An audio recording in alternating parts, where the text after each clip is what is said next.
আসসালামু আলাইকুম বন্ধুরা, আজকে আবারও একটা রান্নার রেসিপি নিয়ে আপনাদের সামনে চলে এসেছি। তো বন্ধুরা, কাছে দূরে দেশ বিদেশে যেখান থেকে আমার এই ভিডিওটা দেখছেন, সবাইকে আমার তরফ থেকে অনেক অনেক ভালোবাসা অভিনন্দন। নিষাদ কিচেন অ্যান্ড ব্লগ চ্যানেলের তরফ থেকে সবাইকে অনেক অনেক ওয়েলকাম। তো বন্ধুরা, আজকের রেসিপি হলো রুই মাছের ঝোল।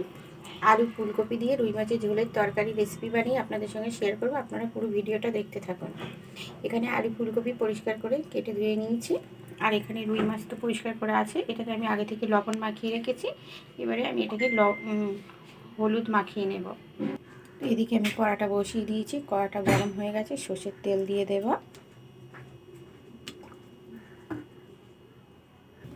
তেলটা আমার গরম হয়ে গেছে, আমি দিয়ে দেবো অল্প করে একটু লবণ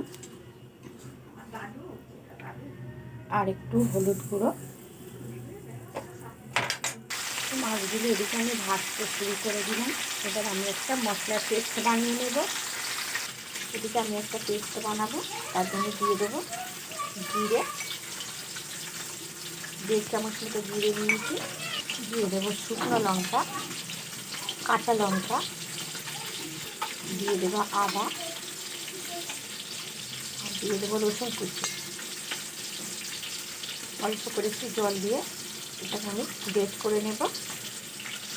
এদিকে আমার মশলাটা পেস্ট করা হয়ে গেছে। মাছগুলোকে আমি এবারে উল্টে দেবো আস্তে আস্তে।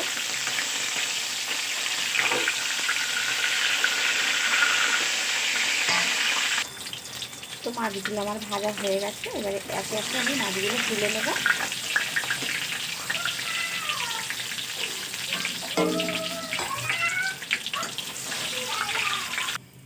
তো মাছগুলো তুলে নিয়ে ওই মাছ ভাজা তেলের মধ্যেই আমি আলুগুলো ভেজে নেব। দিয়ে দেবো অল্প করে একটু লবণ আর হলুদ গুঁড়ো।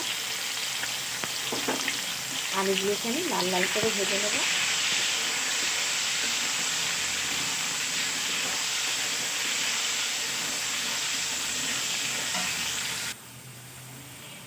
তো আলুগুলো আমার লাল লাল করে ভাজা হয়ে গেছে, এবার আমি তুলে নেব।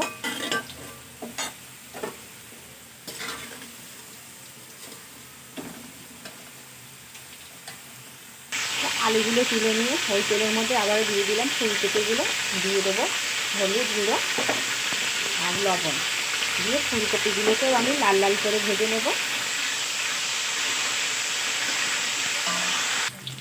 তো এদিকে আমার ফুলকপিগুলো লাল লাল করে ভাজা হয়ে গেছে, এবার আমি ফুলকপিগুলো তুলে নেব।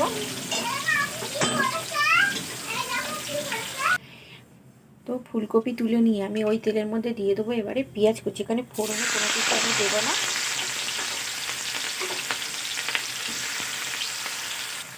পেঁয়াজটাকে আমি তেলের সঙ্গে ভালো করে নাড়াচাড়া করে নেব, যাতে কাঁচা গন্ধটা না থাকে।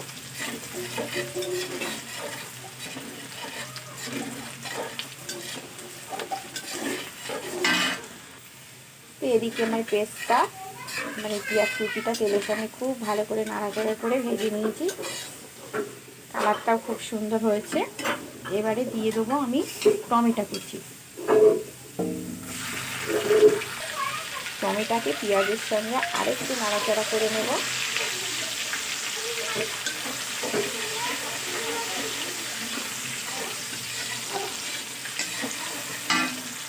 পেঁয়াজ টমেটো আমি খুব ভালো করে ভাজা ভাজা করে নিয়েছি। এবারে দিয়ে দেবো সেই পেস্ট করা মশলাটা।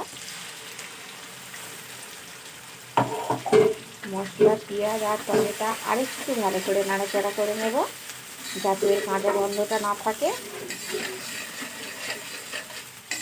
আদা রসুনের তো একটা কাঁচা গন্ধ আছে, সেই গন্ধটা যাতে না থাকে আমি 3-4 মিনিট তেলের সঙ্গে এটা নাড়াচাড়া করে নেব।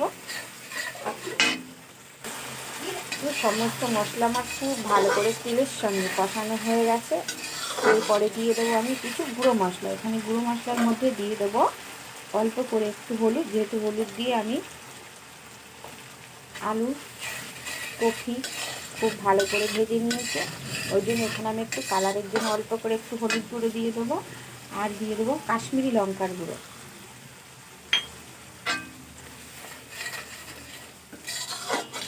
আমি গ্যাসটাকে আস্তে দিয়ে মশলাটাকে খুব ভালো করে কষে নেব। এখানে আমি এখন জল ব্যবহার করব না। এখানে আমি অল্প করে একটু লবণ দিয়ে দেব। লবণ দিয়ে তো আলু ফুলকপি আমি ভাজা করেছি, তা সত্ত্বেও এখানে একটু অল্প করে লবণ দিয়ে দেবো। মশলা থেকে আমার খুব ভালো করে তেল ছেড়ে দিয়েছে। এই পর্যায়ে আমি দিয়ে দেবো ভেজে রাখা আলুগুলো।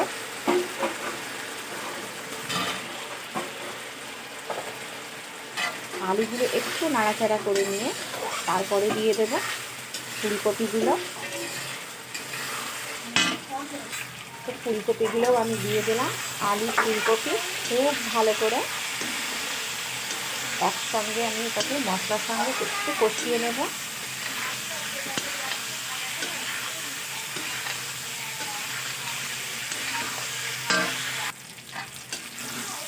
তো আলু ফুলকপি আমার মশলার সঙ্গে খুব ভালো করে কষানো হয়ে গেছে। এবারে দিয়ে দেবো পরিমাণ মতো জল।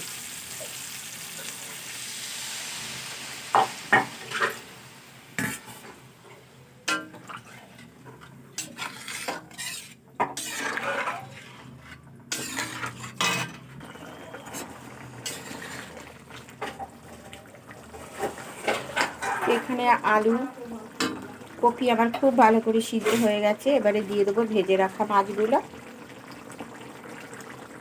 এরপরে দিয়ে দেবো দুটো কাঁচা লঙ্কা, আর উপর থেকে ছড়িয়ে দেবো কিছু ধনেপাতা কুচি।